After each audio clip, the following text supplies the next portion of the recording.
his file to start over if Neo takes them to Morpheus, who they call a terrorist.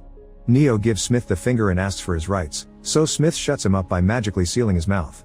While Neo freaks out, the agents push him on the table and Smith inserts a weird metallic insect into his body through his belly button. Then Neo wakes up at home again as his phone rings. It's Morpheus, who explains that Neo is the one he's been searching for all his life and asks for a meeting. Minutes later, Trinity and her friends pick Neo up under a bridge. A gun is immediately aimed at him for security reasons and Neo considers leaving, however he chooses to stay to get answers. Trinity pulls out a machine and connects to Neo's stomach to forcefully remove the mechanical bug, which she throws out the window. Afterward they go to an old abandoned building where Neo finally meets Morpheus, who understands that Neo has always felt there's something wrong with the world. He explains the Matrix is all around them and that humans are its slaves.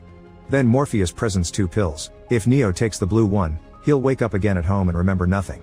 If he chooses the red pill, Morpheus will allow him to see the truth. Neo chooses the red pill and is taken to another room, where Morpheus' team has a computer set up ready. As Neo is connected to the machines, he notices a mirror becoming liquid. He touches it and the silver starts covering his body, causing him to freak out. The team activates the software and suddenly the world vanishes. Then Neo wakes up floating in a vat of red liquid with no hair and plugs connected to his body.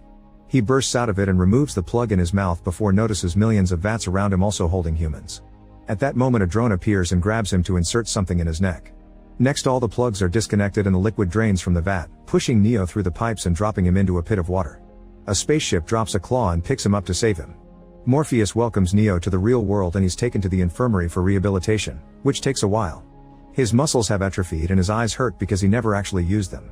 Once Neo is feeling better, he wakes up and discovers he still has all the plug holes in his body. Morpheus explains that Neo thinks it's 1999 but it's actually closer to 2199. Then he gives Neo a tour of the ship and introduces him to the crew. Neo is sat on a chair and a